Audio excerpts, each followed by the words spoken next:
Seldom is the glory of a city so tied to a given place and a particular man. Even rarer it is to a man of commerce. The figure in question is Cosimo Vecchio de' Medici. Cosimo de' Medici was above all a banker. Of course, having considerable sums of money often serves as an effective conduit into politics. This was exactly the case with Cosimo. He was neither the founder nor prime consolidator of the Medici Bank.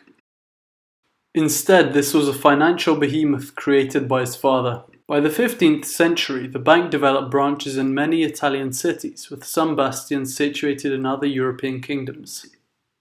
The continent at that time possessed a high degree of economic integration, kept together by organizations such as the Hanseatic League and the papacy.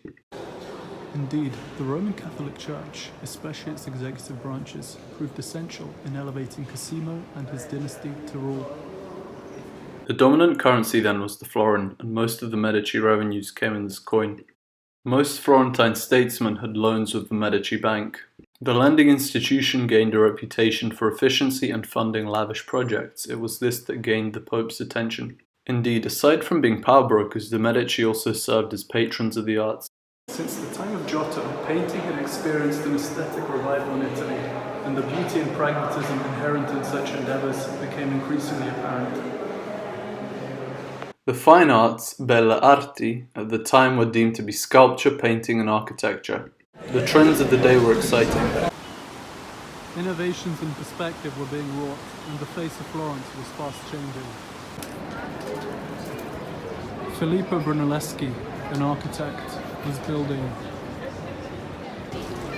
Il Duomo, the Florentine cathedral, amidst other engaging public works. The quality of this man's work depended on a mastery of several disciplines. It was also furthered by competition with other craftsmen. Naturally, the powerful of Florence were eager to further embellish their realm and to share in the renown earned by the city's artists. It is difficult to gain a picture of Cosimo's character, given the historians of the time seldom exhibited impartiality. Indeed, the influential have their destinies described by their followers or their enemies. In that time, it is rare to encounter an historian that, as Bentham said, is a benevolent, disinterested spectator. One thing seems sound, however.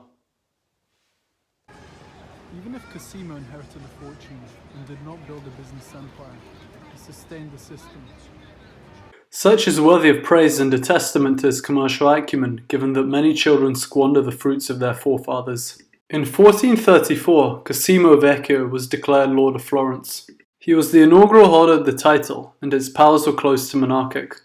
Indeed, this office mostly remained within the Medici family, and there were only ever two non-Medici lords. Florence was a republic prior to Cosimo's ascension to power. And these governmental sentiments continued throughout the Medici's rule.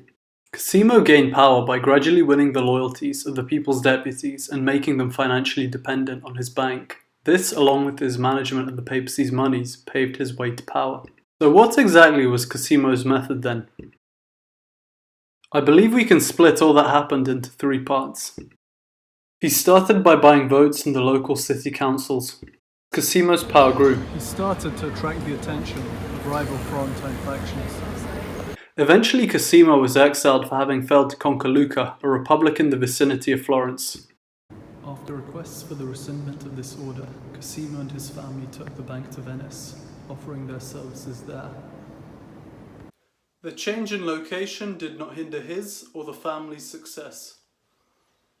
Eventually, the proceedings culminated a year later.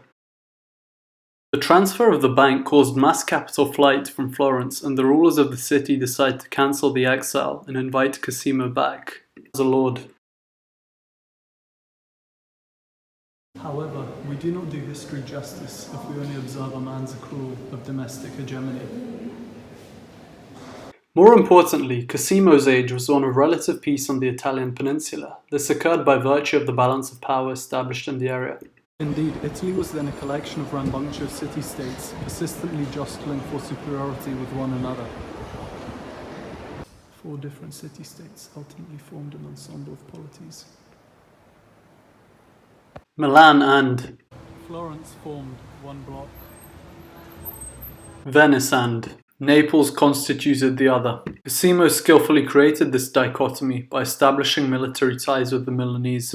He also deftly managed a succession crisis by sending a condottiere to rule the state, marrying him to the previous sovereign's daughter. He prevented external powers from sullying Italian politics. How he did so is too long for the purposes of this video, yet 2 of Italy's largest neighbours, France and the Holy Roman Empire, stood aside.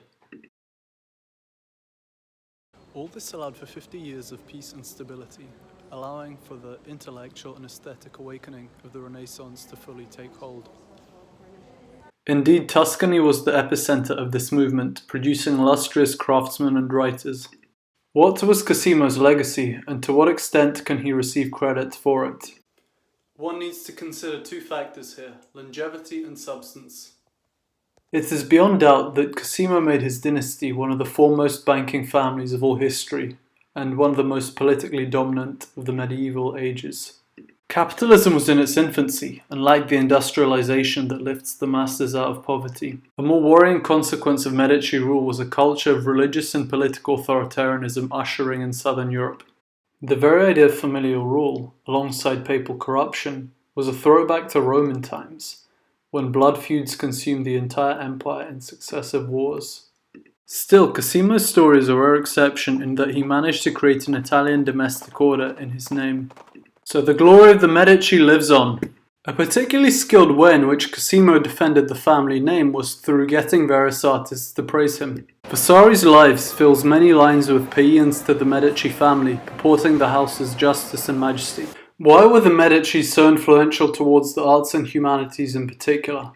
Nothing says that a ruler cannot support the sciences themselves. Perhaps the Medici didn't do this because the scientists of the day lacked the new conceptual frameworks needed to create innovative theories and run experiments. The Renaissance is what delivered these missing parts. The Medici did support engineering through their funding of public works. It is likely that Cosimo and his successors were more concerned with their power. Save for military use in building, the sciences were not really helpful in maintaining group status. This was key in an era where a fall from power tended to result in the destruction of said group. Anyway, all this is evidenced in the fact that the Medici name is one that is circulated but seldom explicated commonly. The last of the Medici lived in the early 18th century. With that, all their deeds were confined to history, while the buildings they helped design still stand. Thank you for viewing today's video. I hope it was enjoyable. The coming weeks, production permitting, I shall move on to discuss the life of a theologian.